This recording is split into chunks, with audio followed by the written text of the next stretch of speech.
Hello! Live from my grandmother's basement, we are the Trash People. I'm Emily Pineapple. And I'm Forrest, keeper of the Canon. And we talk about things in the fan sphere of Planet Scum. Mhm. That's right, Planet Scum, your favorite Twitch comedy network. When I tell people what you do, I just say that you work for a comedy network. It's accurate. It is accurate. And boy, is it, does it sound good. I'm like, yeah, the comedian who started it did things for HBO. It's true. There are no lies detected. The best Latino comedian in the country is on it. Yeah. All true things. And it's yeah. I will stand up for that comedian. Precisely. No matter what he is accused of doing. But welcome. Today I am exceptionally excited because we have been talking to K-Scum hosts, K-Scum being the community radio station on the Discord for Planet Scum. And we've spoken to music shows. Mm-hmm. We have spoken to The Book Club. The Book Club. We've spoken to friendship. Trivia about your buds. We've spoken to... And now we're going to speak to movie shows. And I'm so excited to do so because movies are my jam. I do love movies. I love hearing people talk about movies a lot more than watching movies. But that's what you really get with these shows. So I'm exceptionally excited to invite to the show. We have Sam, the host of Xmas Watchalongs, and Susie. That's right. Guess what time it is? It's Susie's time for Groovin Through the Movies with Susie. Welcome, both of you, to the show. We have our movie contingent right here. And I like to start off this show with a little question. You two are familiar with my belief that each of us was personally chosen by Chris Gethard to be part of his flock. And we know that we were personally chosen by Chris Gethard, not because Chris Gethard told us, because trickster gods do not do this. No. We know because we know. Why do we know? Why do we know? Because there are things inside of us that show us that we are this person. And the thing inside of me is getting very distracted very easily. I don't know. Is that something? I like a thing flashed on my phone and my brain just went away for a moment. He tends to keep laser focused amid a bunch of chaos. But we all have these things within us. And I invite you to both introduce yourselves, how you found Planet Scum, and what inside of you shows you that you have been personally chosen by Chris Gethard, our trickster god, to be part of his flock. Susie, why don't you start us off? Okay, hi. Can everyone hear me okay? Mm-hmm. Cool. My name is Susie. I found Planet Scum because I was still using Twitter. It was a low point in my life. And I followed Chris Gethard. And so I'm trying to think. I knew about... I started watching TCGS after the announcement it was ending. Mm-hmm. So, because he talked about the garbage episode, and I was like, perfect time to watch it. Show's done. And so I got into it through that. Then I heard about CGP. I watched the first episode, online. And I remember seeing people being like, hey, what if we could, do this after show talk, but just, keep it going? Yeah. And I remember seeing that comment and it was just like, okay. And then I left. I was not there for the rest of that conversation, and I'm sure there was way more. But then once Planet Scum came out, I joined it and then ignored it until COVID happened. And y'all got a write-up in Vice that they were open mics. And the two signs I've been chosen by Chris Gethard are I desperately want to be a comedian, and I have incredible anxiety in all situations. So, Yes. I feel like that's a sign. So, Oh my God. Absolutely. that was how I found my way to Planet Scum, and how I was chosen by Chris Gethard. Is there anything else I needed to mention? What was the other part of this? No, that is everything for your introduction. Yeah. I'll have another sort of introductory question after that. But Sam, why don't you share with us, how did you find Planet Scum, who you are, and how you know you were personally chosen by Chris Gethard? Hi, I'm Sam from Australia. I think I remember I managed to watch the sleep deprivation episode, like the live filming of that, because someone was like, "Hey, check this out," and I was like, "Okay." And I sort of didn't really manage to catch much more of the Gethard show, but it always sort of stuck in my mind. And at some point, what would it be, about a year and a half ago now, I did one of my like semi-regular, let's Google Gethard and see what's happening, and found the Discord. I believe it's my inherent sadness that Gethard has detected, which is why I'm here. Like many of us, the inherent sadness shows us that we have been chosen personally by Chris Gethard. Am I saying that Chris Gethard is personally responsible for all of our inherent intense sadness? Let's go to the next question. I'm curious about your other fan-related bona fides, as much as you would both like to share about other places fans of this show might have seen you. Or heard you. So I was actually on the CGP podcast at least 2 or 3 times. And I called into the first comedy masterclass. I say a joke that makes Chris wag the dildo. Oh, yeah. Wait, what was the joke? Share the joke. If you remember.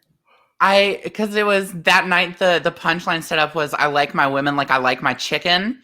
And so my punchline was, it was, I like my women like I like my chicken, hand-breaded and tenderized. And Chris wagged the dildo for that, and that was like part of the CGP intro afterwards. So yeah, if you go back and watch those, I still went by the name June then. So like, yeah. Adorable. Yeah. I freaking love it. Sam, as Hi. much or as little as you would like to share about other places people can see you. We all know in the Gethard community, kayfabe is something that exists. So any relationship to kayfabe that either of you might have Are you talking about these is rumors appreciated. concerning Gorb the Devourer? Look, I'm not saying that there's a rumor These that allegations are everywhere. Look, there's allegations everywhere. The rumors are flying. There has been accusations on Twitter. Griffin Newman, who we know is perhaps in Gorb's pocket. Maybe Gorb has something on Griffin Newman. He's been asking these questions. The New York Times picked this up. Who is Gorb? What will he devour next? You have a green microphone cover. You do. It's true, Emily. I do. I know what this looks Gorb like. green. I know what this might look like, but any similarities between me and Gorb are just like completely imagined. Okay. Completely imagined. It was said right here. Completely imagined. Sam and Gorb. Add it to Gorb's Wikipedia page. But we also heard you on the CGP podcast. That is where many people first got to know Sam from Australia. Yep. There was a few calls to that. A couple to CGP itself. A couple of video calls, I believe, there was a video call on the first CGP Sandwich Night, Oh in which yeah. me and Thrillhouse did some improv. Yeah, that was really fun. That was super fun. I want to rewatch some of those. Yeah, I got to rewatch some of the CGPs. Like, when is it okay to start indulging in nostalgia? Like, how far away from a thing do you have to be before you can be like... This Friday is the 1-year anniversary of the third Klon, so... Wow. Wow. But speaking of how long people should wait to engage in nostalgia, both of you do incredible shows about movies, watching movies, and talking about those movies. I would love to hear from, let's do Susie first. Where did you get the idea for your show? And how has it evolved, if it has evolved, over the many weeks of you doing it? I've caught a few of them, not as many as I would like, because of that distractibility thing. And that whole, we're in the wrong time zone. I have missed so many shows on Scum where I have set an alarm once, and the alarm goes off, and Forrest is like, what is that alarm for? I'm like, oh, I'm going to listen to TH's show. And he's like, Emily, that was 3 hours ago. That was 15 years ago, Emily. Like, what? Where are we? How long has it been quarantined? Does my mom still live above us? Like, what's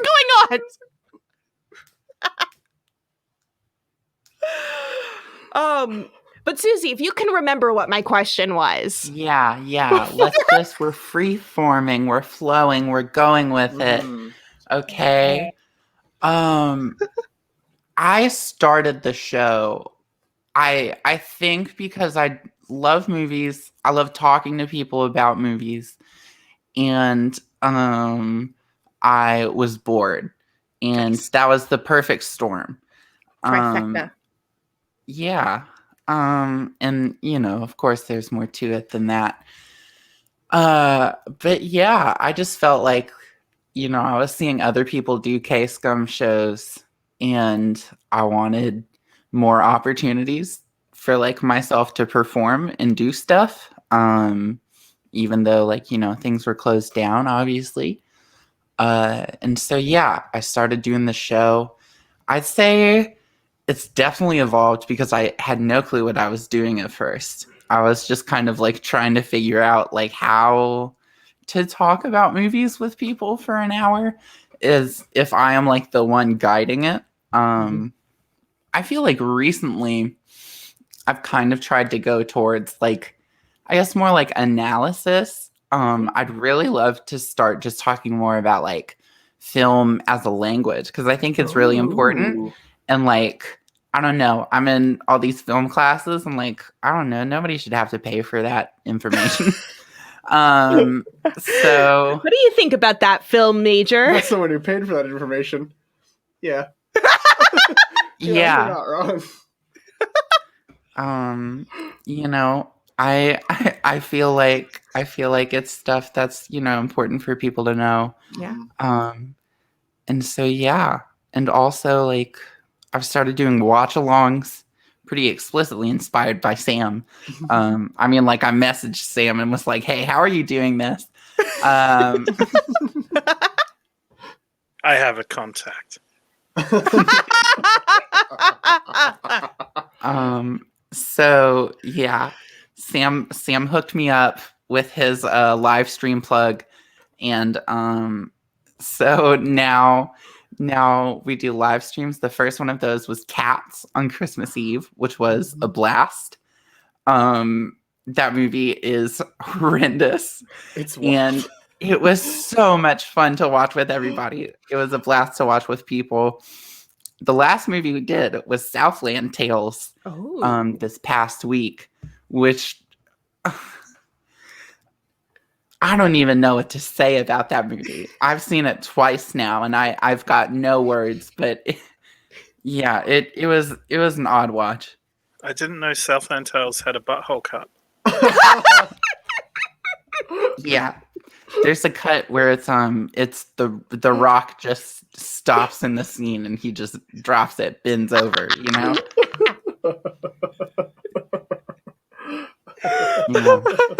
What can you say? It was 2007, you know, the age of goatsy. Good point. Good point. I don't know how many buttholes have been revealed because of goatsy, but someone should be asking these questions. I didn't expect goatsy to come up today. Someone should take a deep look into that. I heard there's also a cut where the whole movie was revealed to just be in a butthole. It just all took place in one giant butthole.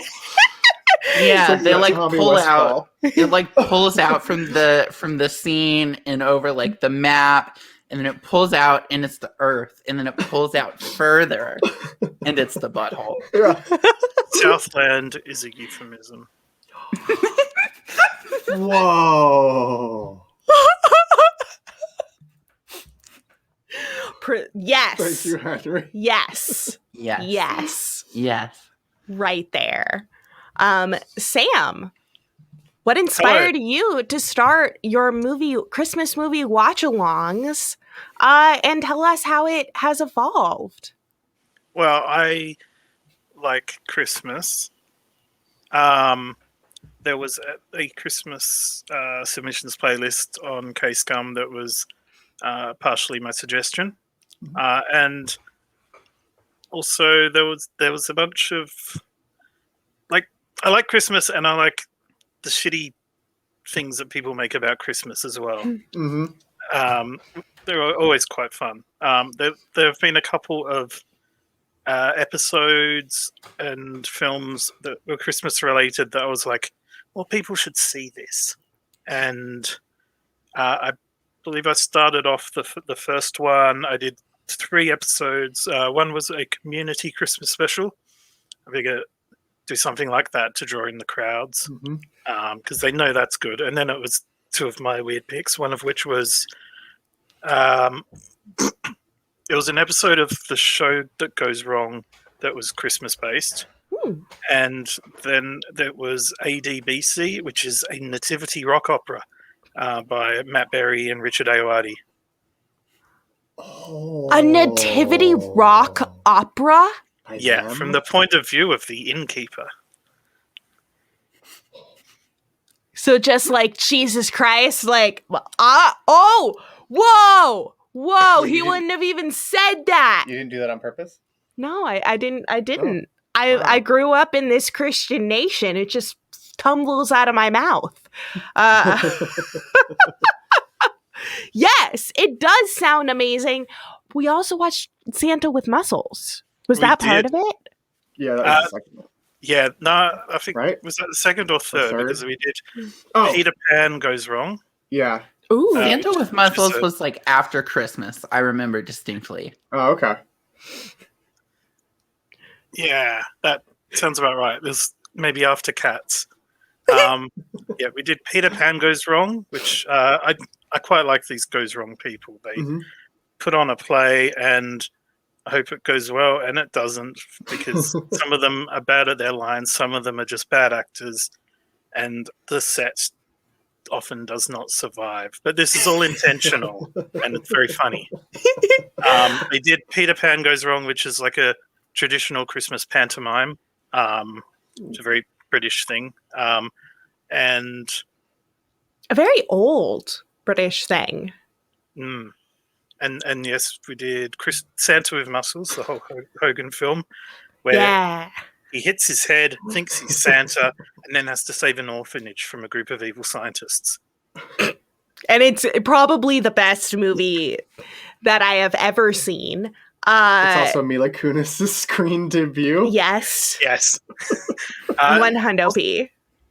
We did another one as well that was Rudolph's Shiny New Year, which was brought to us by Annika, friend of the show. I'm still not quite sure what that film was. And we have one coming up this week, Christmas Watchalong Out of Season. Ooh. So a year after the Peter Pan Goes Wrong, they did another Christmas special for the BBC A Christmas Carol goes wrong, Ooh. in which, well, after the disaster of Peter Pan, they were banned from the BBC, so they thought, what the heck, let's just take over. Fuck Invade yes. the studio and just put on their own show. And I hear we have a trailer. We do have a trailer. Indeed. For this, and I'm super excited. Oh, I'm not sharing the screen.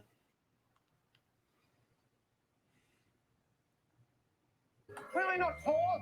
We shall not, Mr. Scrooge. Where are you taking me? My light shall show you the man you once were.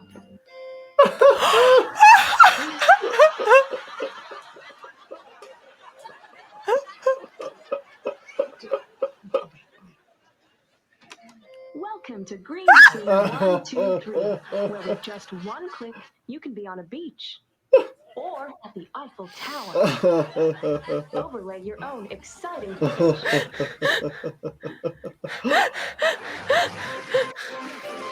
Wow. That was incredible. So that's coming up this weekend at, I don't know, time zones. Saturday, 5:30. It's before Smule is in session. That is at 5:30 p.m. Eastern, 2:30 p.m. Pacific this Saturday on the Discord. So check Join it out. me. Join Sam. Join Sam. Join him. Join Sam. Join him. Tell me about what you learned. Talk to me about what you learned in the course of doing your show. Susie, you mentioned that you sort of learned how to talk about film, how you want to talk about film, and where you want to go with that. Tell me what you learned, what you're sort of looking at, what those lessons were. Yeah, I mean, I think from the beginning, my movie ideology has been aggressively inclusive of other people. Like I really want to like take away this idea of like film as like this like solitary genius field, because like it's not. Like there are like at least like 30 people who work on whatever movie you watch. Like at least, probably way more than that. And like that's nuts. That's a lot of like work from different people going into one thing. And so for that same reason, I also kind of steer away from just being like, oh, this movie is bad, or oh, this movie is good. Like I feel like, and that also helps me draw it out more. You know, it helps to not give a definitive answer. Okay, you got to just like lead people along with your thoughts. And so, you know, that's kind of something I learned, just like how to like just kind of like avoid that trap and just be like, well, what is there? You know, outside of like a value judgment, like what is there in the movie, and kind of like analyzing that. Which is why I've really enjoyed the Watchalong, and I'm kind of excited to keep doing this like discussion Watchalong schedule, because I feel like I'm trying to give people a framework in which to view the movie. You know, I'm trying to like let people know like, hey, here's a way you can look at this movie and then watch it with them and like see how they feel about it and see what they think. I love that. Framework. And I definitely love the moving away from the like, I am the single auteur. I am responsible for everything, even the things that happened when I wasn't on set. It also makes me feel good about like, why do the things I try to make not turn out as good as these huge features that have a million people like giving it their all because they're being paid money to come up with these things. I'm like, oh, my sets don't look good because I'm not paying a human to only think about that, etc. Yes. RIP to auteurs. Susie, you're coming for them. Susie, what goes into picking the movies that you pick? It's usually just movies I've watched recently and I'm excited about. That's usually the criteria. If I watch a movie that's really good, I will just like go and schedule a grooving through the movies like right after it's done. I'll just feel like, yeah, I want to talk about this one. And so I think I've been pushing for Susie to do Psycho Gorman because that's what happened to me. That trailer's wild. It's coming up. I let's just say I have not seen this. Wait, what? Let's just say I got a source. Got a source. I'll show you the trailer after. Okay, So I'm like, wait. An episode on Psycho Gorman will likely be coming up. So like it will definitely be a watch along.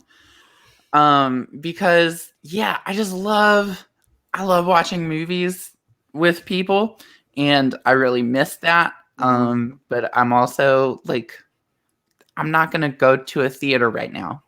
That's horrible. Yeah. That's a terrible, terrible idea. And I feel very bad that, you know, the conditions are such that like they have to be open. Like that's awful. It shouldn't be that way. But like I continue to choose to not go. And so it's nice to have little like watch alongs, because it's still a way of like watching movies with like your friends and with other people.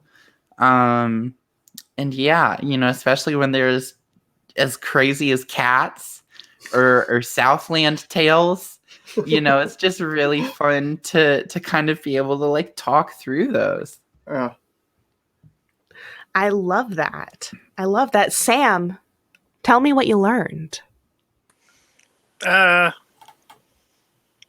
don't know. My show is probably a bit less cerebral. It's just put on a thing and watch it. Sometimes it's stuff I like, and sometimes it's Rudolph's Shiny New Year. Have you seen all the movies that you show like beforehand? Are you like thinking back to your childhood? Like, except for that one, yes, but not so much childhood, but maybe more like 10 to 20 years ago, because I'm old. There are plans for watching The Year Without a Santa Claus, the original and the remake starring John Goodman as Santa. Ooh. I'm sorry, what? Yeah, there was a live action remake. Yeah, it looks dreadful. It does. Oh, I saw the thing to this, and it doesn't have the only good songs, and it doesn't have the only good characters. Everyone knows you only watch that for Snow Miser and Heat Miser. But it has Chris Kattan as, I don't know what he is, but he's dreadful. But yeah, I've been meaning to do that one at some point because I haven't seen the original. But I've been told I should watch it. That sounds quite exciting. Tell me, like, what goes into thinking about, like, showing a bad movie? Do you enjoy other, like, bad movie shows? Yes. Like, some of my favorite films are terrible films. Like, The Room is up there. Shark Attack 3, Megalodon. That one is so good. Troll 2, which has no trolls. But does have Harry Potter. That's true. Which also makes it... It's a different Harry Potter, an unrelated Harry Potter. It's like, I don't think Daniel Radcliffe was in that. No, it's just there's a character named Harry Potter. Oh, really? Nothing to do with any of the Harry Potter things. Yeah. Honestly, that's the better Harry Potter. Absolutely. Right? I'll pull up the IMDb to see who was actually the first actor to play Harry Potter. Yeah, you know. Harry Potter can fuck off. Straight up. Mark Hamill was in it. Mark Hamill's in Troll 2? Yeah, Mark Hamill was Bells. Mike Hamill. Mike Hamill was Bells. Oh. Wow. So close, twice. So close. But yeah, like watching bad things with people is a fun experience. Like, even if it's like there's not much redeemable about the film itself, it's still someone made it. And we might not be giving the reaction they desired, but we're still having some enjoyment out of what they made. And a group watch-along is very fun with those sort of films. I actually have to issue a correction. It's the first Troll that has Harry Potter and Harry Potter Senior, which have nothing to do with Troll 2. I've not seen that, but I have heard Troll 2 has nothing to do with Troll. No, it has nothing to do with Troll at all. It's set in the town of Nilbog, which is goblin spelled backwards. What? Yeah. What? How do you think are either Harry Potter Jr. was Noah Hathaway and Harry Potter Senior was Michael Moriarty. What a name. Yeah, Michael Moriarty. Wow. They both have great names. That's a fucking name right there. It's like it's two references. How are there no trolls in Trolls 2? There were pictures of trolls. No, those are goblins. Yeah. What the fuck? Yeah. Yeah. What the fuck? All right, share with us. Let me ask another question about your shows and not about movies that you have nothing to do with, like Trolls 2. What movies, what are like your wish list of movies that you want to watch with people? Susie, go. I really want to watch Videodrome with everybody. I really want to show people that movie. I love that movie. I love David Cronenberg in general. So I have been thinking a lot about, I really want to start a series of like midnight movies. Ooh. You know, cause, I feel like some of the stuff I gravitate towards can be a little dicey for mainstream audiences. And so, you know, midnight movies, it's a nice way to kind of like cut down on anybody, you know, coming in who like doesn't want to be there. Uh-huh. Something else, I really want to just like go back to older episodes of Grooving Through the Movies and kind of like watch those with people. I'm trying to think if there's anything else. I don't know. The big one right now is Videodrome. I want to build up to a Videodrome watch along. Because I think everybody deserves to see that movie at least once. Fuck yes. And fuck yes, David Cronenberg. Yeah. Sam, what's on your wish list? I'm not sure. I'm considering like moving away from Christmas movies. Mm-hmm. Just to have a watch along show, but I'm not changing the name. Nice. Chaos. Chaos indeed. We used to watch Night of the Living Dead on Christmas Eve, so Oh, you did? Yeah. Fair enough. But yeah, there's some films that I'd also just like to watch with people, Christmas or related or not. Like Psycho Gorman is one. Like if Susie didn't say she was going to do that, I'd probably be keen to do that. Or Climax, which is an intense film. I'm not sure. Probably some like bad films that, like we discussed earlier. Susie, did you say you were thinking of doing a Birdemic? I am considering it as like just a random showing. I don't think I would do a whole episode on it.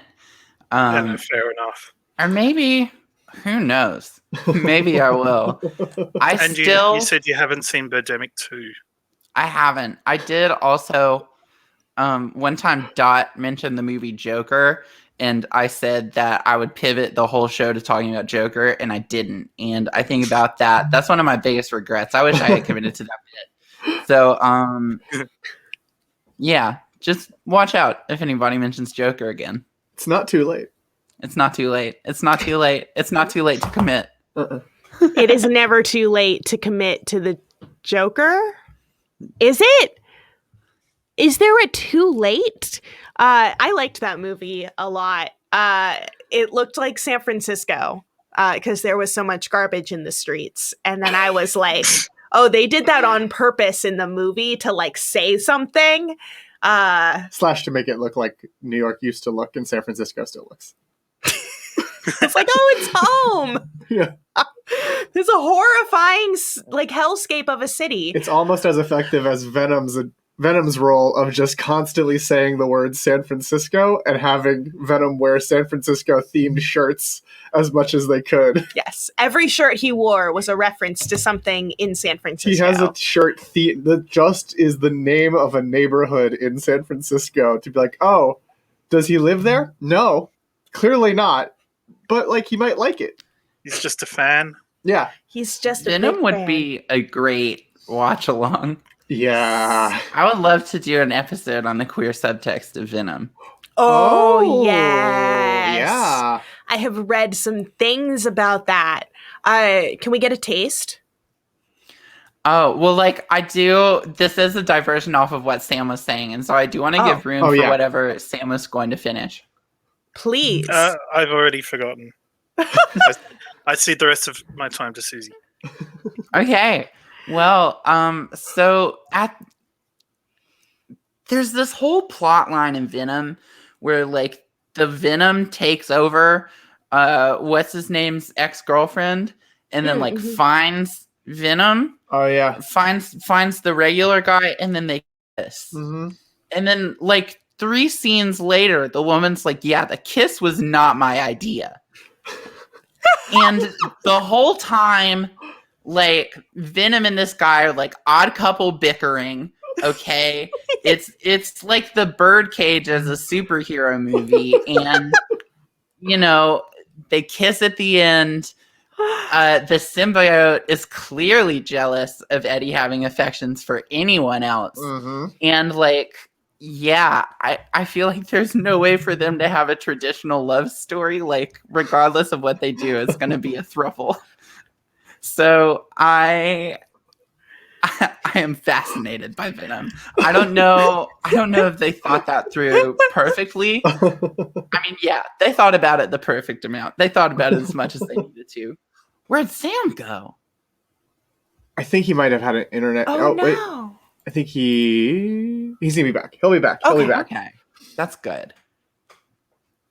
But I absolutely see that. What is your hottest movie take?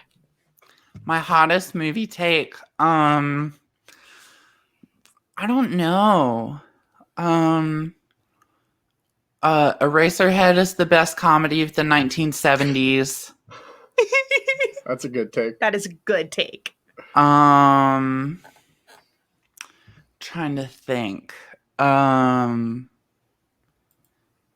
Christopher Nolan. I don't enjoy him. Right. Yeah. It's like, I don't know. They're just so one beat, you know? And I can never hear the dialogue, and that's really hard for me. I have a hard time like understanding speech sometimes. Mm-hmm. And so like yeah, I literally like can't watch his movies in theaters. It's impossible. Yeah. Yeah. So yeah, not a fan of Christopher Nolan. I don't think Fight Club is a good movie. But I can appreciate its role in getting a lot of people into movies. I'm trying to think of what else. I mean, I don't know. I tried to show The Witch when I was the president of my high school film club. And afterwards, our attendance reduced drastically. We had like a packed auditorium for The Witch, and then it was like 10 people or less for the rest of the year. So people like really wanted to see The Witch but didn't give a fuck about other movies, or people were like, oh my god, now that we've seen The Witch, like we don't want to see what else this chick's gonna show us. I don't know. Yeah, they may have just been scared, or maybe that was the hot ticket item of the year. So, you know, I feel like I walk into hot takes more than I actively think about them, just because I feel very detached from a lot of mainstream ideas on film.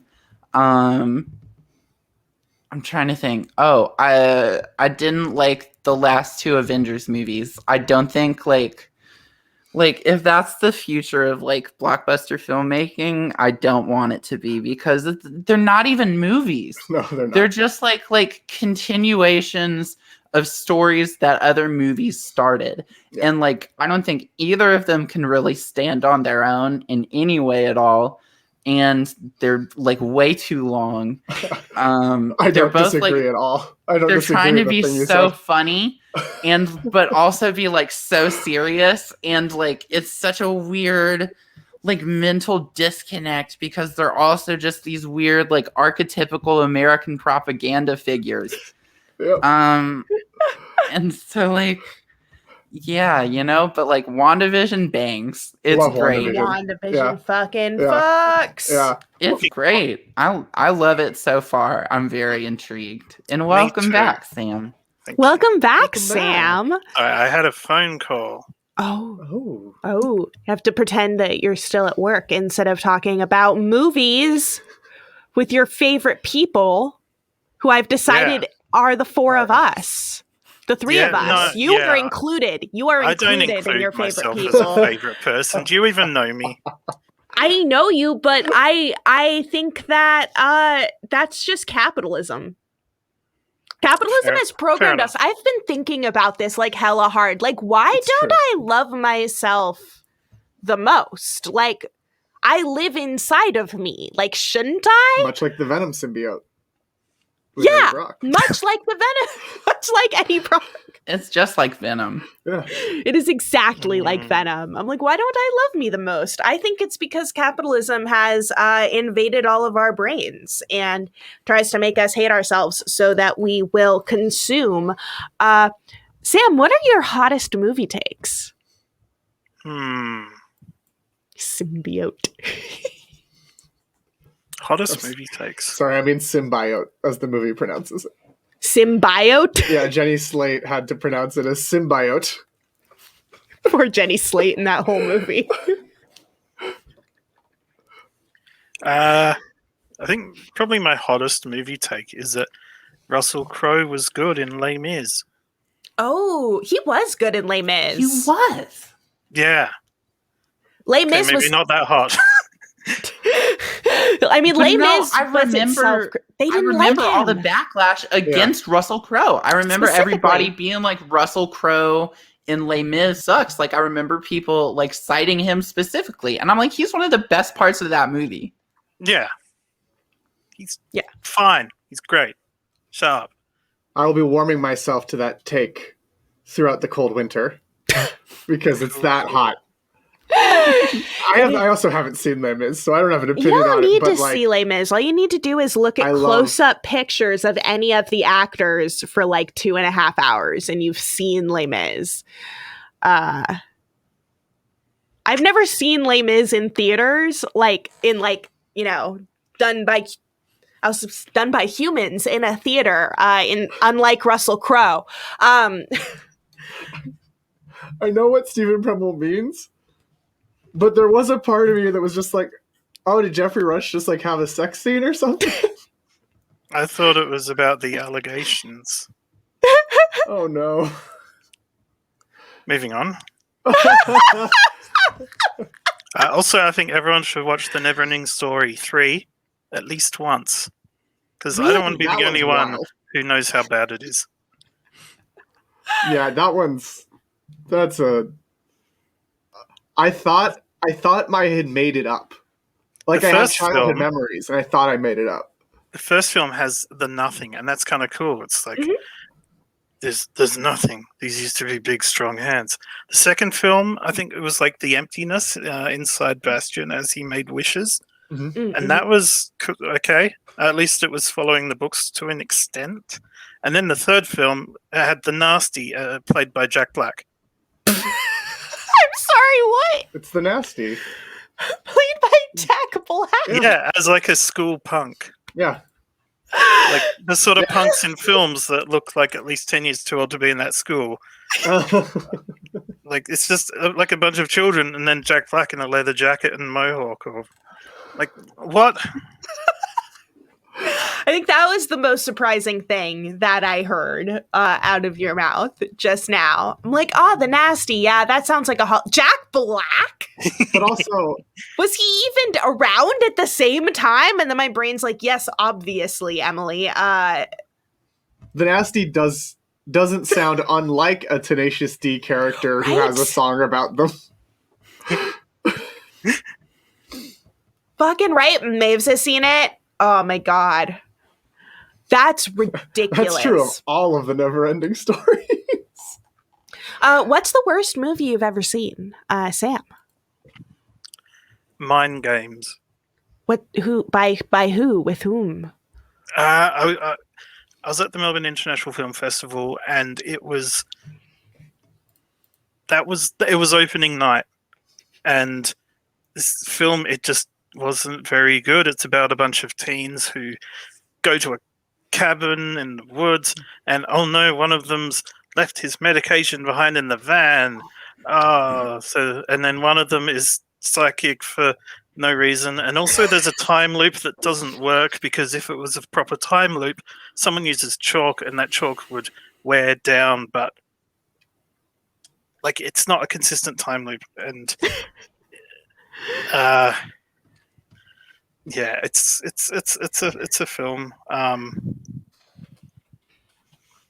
After the opening night, like I had to try very hard to actually hear about it again.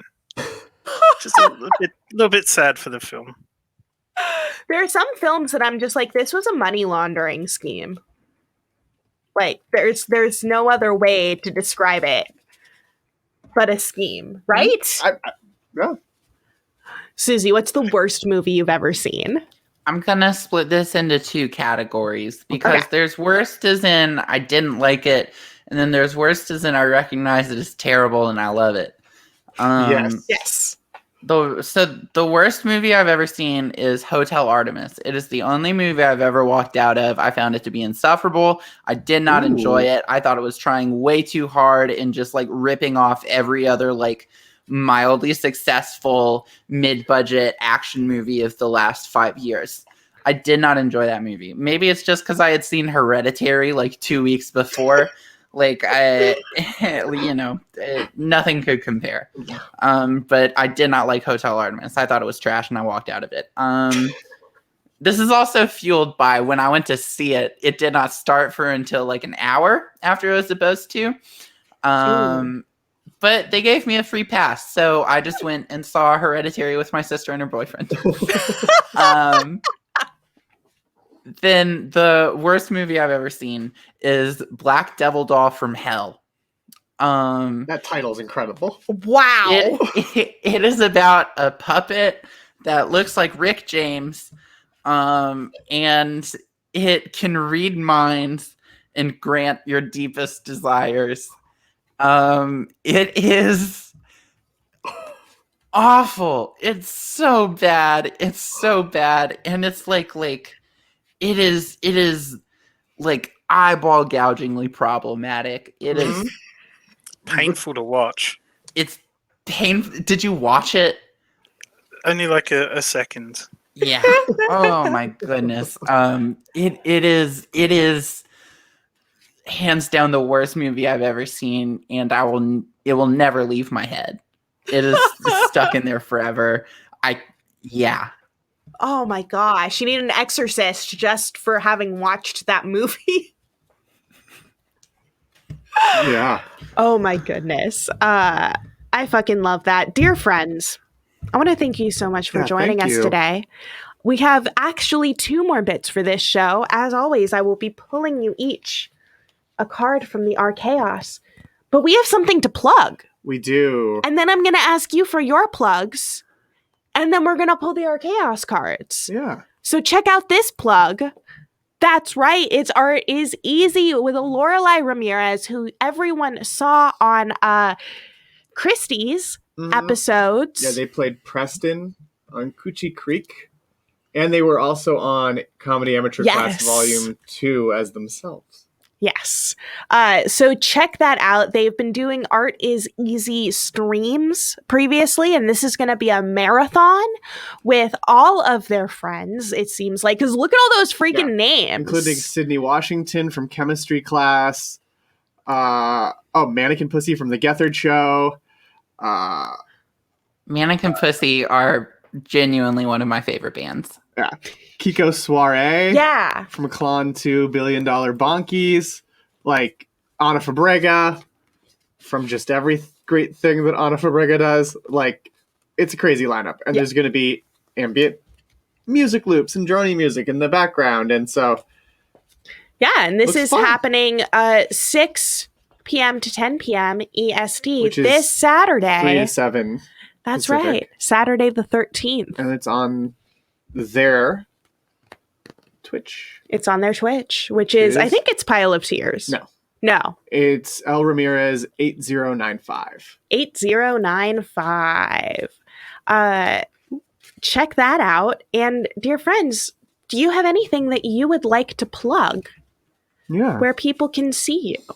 Well, I can't believe Lorelei's counter-programming the Christmas Watchalong. Oh, that's a good this point. Saturday at 5:30 EST.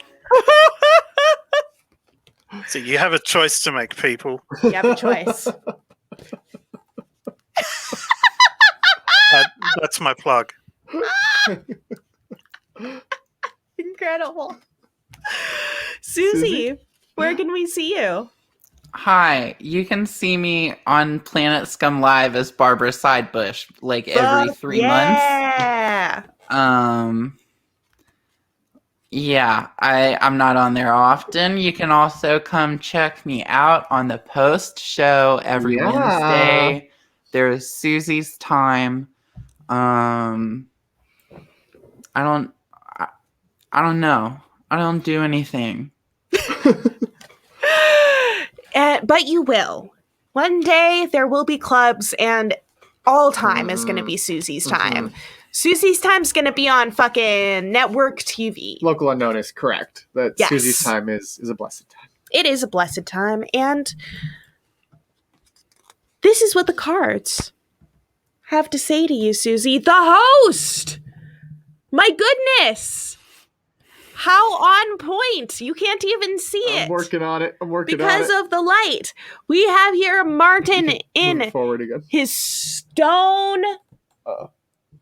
We have Martin in his stone chariot with the golden sky and 2 individuals with him, an Adam and Eve-esque figure. This is a great card. I think that this just is a card about running your own show, about like doing what you want, and people are going to follow you, even if your chariot is made of stone. Yeah. But is there anything that you see in this card that speaks to you? I mean, I don't know. I do think about, I was on the first episode of Who Wants to 69. It's true. And so I do think about that in connection with the card. I love that. I fucking love that. Everything is coming up, Susie. And this is what's coming up, Sam. Joy! How appropriate. How appropriate. We have here the lovely Christy Cello, who we're all going to see tonight in but a scant 2 hours. 2 hours? 1 hour? Hour. An hour? After the pre-show? Hour and change. That's what happens after the pre-show. This is Joy. This is Christy with all of the beautiful things that she believes in above the muck. She is a gift, and it is a gift and a treasure to have to see joy in things. Joy is oftentimes difficult to find, but sometimes it comes in the form of a gift, and sometimes that gift is Christy Cello. Oh, thank you, Local Unknown. Yeah, Local Unknown points out it is appropriate. Aww, that is super appropriate. Sam is a bringer of joy. And Henry also says, Sam always brings joy, and Susie is a great host of Susie's Time. That's true. Thank you, Henry. That is so true. Thanks, Henry. Thank you, everyone, Yeah. for watching today. Thank you, Local Unknown and Stephen Premmel and Henry Head Cheese and Tiger Bates. And I can't see any other names in the chat. Doofus Clan. Z-Sam. Z-Sam. And Step On Me, Heron. And Barnaby. and Sarasota. And yeah, all of these wonderful people. Thank you so much, Sam, and thank you so much, Susie. Check Thanks for them having us. out on the Christmas watch-alongs and Susie's Groovin' Through the Movies with Susie. And if you want to see when those shows are, go to planetscum.live/radio, and you can see the calendar for yourself. And right now, what you're going to do is head right on over to the Discord for the pre-show. That's right, the Vice Famous pre-show will be happening in but a scant 60 seconds. Well, now. It just switched over to 6 instead of not 5:59, so... And now it's happening. It's happening now, so go over to the Discord. Go over there. We'll see you after Planet Scum Live tonight for the post-show. And good night and good claw.